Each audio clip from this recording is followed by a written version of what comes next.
High বন্ধুরা, সবাই কেমন আছো? আশা করি খুব ভালো আছো। আবার একটা নতুন ব্লগে তোমাদের সবাইকে স্বাগত। চলো কি করছি দেখে নাও। আমিও জানি না ডিশটার নাম কি দেওয়া যেতে পারে, তোমরা বলতে পারো। তো চলো দেখতে থাকো কি করছি। ডিশটা তৈরি করার জন্য আমি এখানে আলুগুলোকে এরকমভাবে কেটে নিয়েছি, প্রেসারে দিয়ে দেবো সিদ্ধ করার জন্য।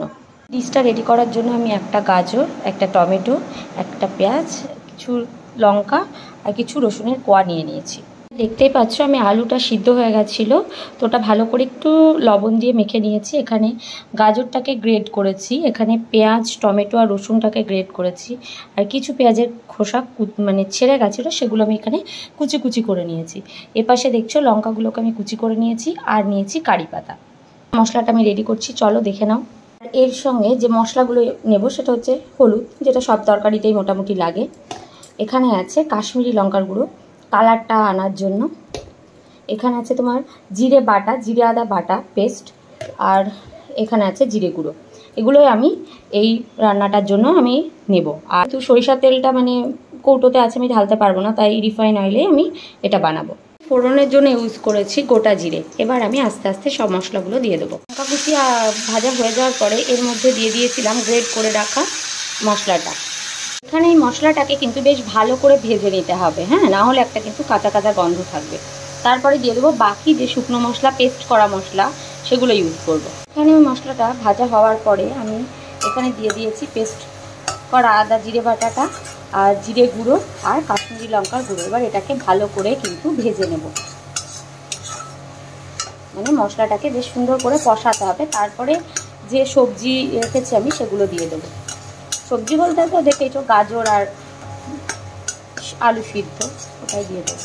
এটাকে ভালো করে ভেজে নিয়ে ভাজা ভাজা হওয়ার পরে মশলার মধ্যে হালকা একটু জল দিয়ে দিয়েছি, কারণ মশলাটা বেশ ভালোভাবে কষবে জলটা দিলে। এরপর এটা থেকে তেল ছাড়লেই ওই সবজিগুলো দিয়ে দেবো। এখানে আমি সামান্য হলুদ অ্যাড করে দেবো। দেখো তেলটাও ছাড়তে লেগেছে, কালারটা দেখো কি সুন্দর এসেছে না?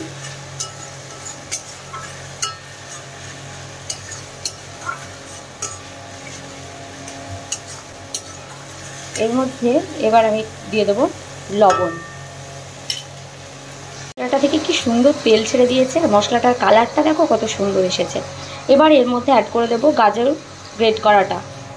এখানে আমি গাজর আর আলুটা দিয়ে দিয়েছি। এবার এটাকে ভালো করে কষিয়ে নেব। খানিকটা এই মশলাটাকে কিন্তু কষিয়ে নেব, হ্যাঁ, যে মিশে গেল মানেই তুলে নেবো তা নয়, একটু কষিয়ে নেবো, তাহলে যে গাজরের কাঁচা কাঁচা ব্যাপারটা হালকা ওটা কেটে যাবে।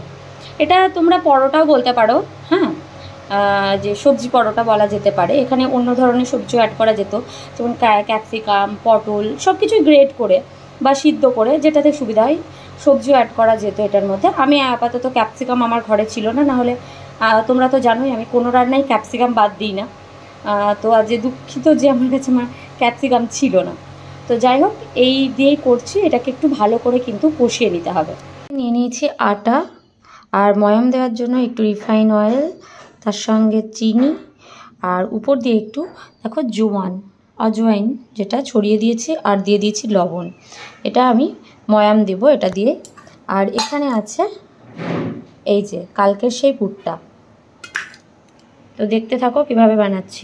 আমি এই আটাটার মধ্যে জল দিয়ে মাখবো না বা তেল দিয়ে নয়, এটার মধ্যে আমি ওই পুরটা দিয়ে দেবো। ওই পুরটা, এই যে পুরটা আটাটার মধ্যে দিয়ে দেবো, দিয়ে ভালো করে মেখে নেবো। তারপরে যদি জল লাগে, কতটা লাগবে তখন গিয়ে জল দেব, আমি আগে জলটা দেব না। তোমরা কি এভাবে কে বাড়িতে এভাবে পরোটা বানিয়ে খাও, সেটা অবশ্যই জানাতে ভুলো না। আর তেল দেব, হালকা তেল দেব, সেটা শেষে দিয়ে দেবো। এই দেখো, ঠিক আছে।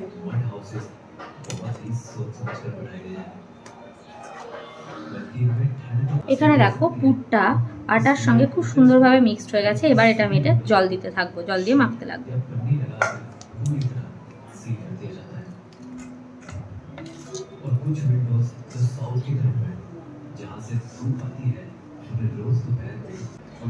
জল দিয়ে ডোটা বেশ ভালো করে মাখা হয়ে যাওয়ার পরে আমি সামান্য একটু তেল দিয়ে দিলাম। এই তেলটা দিয়ে একটু মেখে নেব। এটা একটু রেখে দিতে পারলে ভালো হতো, কিন্তু বেলা হয়ে গেছে যেহেতু সেই জন্য এটা রাখতে পারছি না। তোমরা বাড়িতে আধা ঘন্টা মতো ঢেকে রেখে তারপরে যদি এটা পরোটাগুলো বানাও তাহলে আরও ভালো হবে।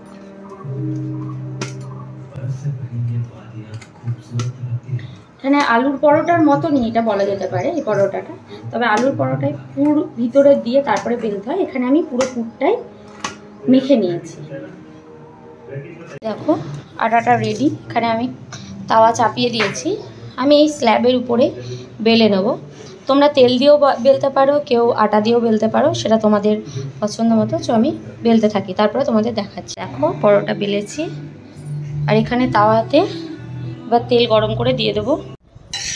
এই দেখো তাওয়াতে তেলটা চারিদিকে ভালো করে লাগিয়ে দেবো, যাতে পরোটা দিলে পরোটাটা লেগে না যায়। তাই সামান্য তেলেই ভাজবো।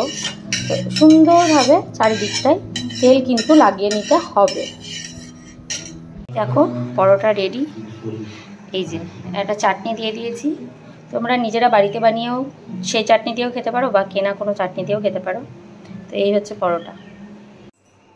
তো আজকের ব্লগ এই পর্যন্তই, রেসিপি ব্লগটা। তো তোমরা কে কীভাবে বাড়িতে পরোটা বানাও অবশ্যই জানিও।